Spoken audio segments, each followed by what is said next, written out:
এই নাকি বললে একটা বধু একটা ওয়ালিং করিয়ে নেবে এখন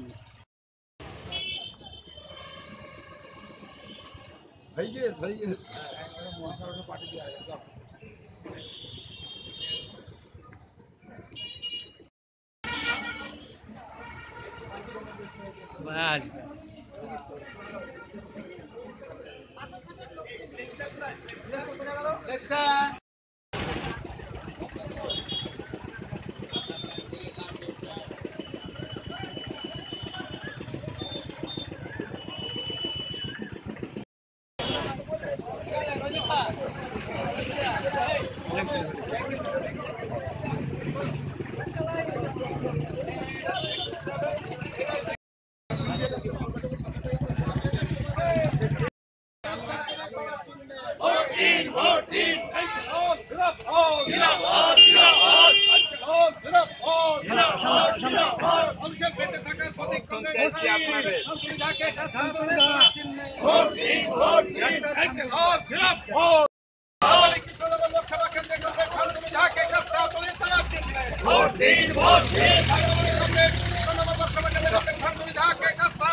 প্রস্তুতি শুরু করার মধ্যে দিয়ে আমাদের রাজনৈতিক সংগঠন তৈরি হয় তা তো না।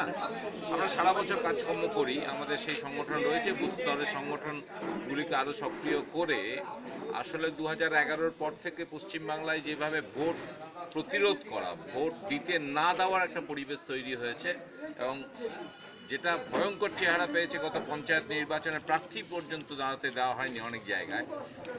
সে জায়গায় মানুষ কিন্তু প্রস্তুত হয়েছে, এটা গুণগত পরিবর্তন ঘটেছে, এটা সুস্পষ্ট।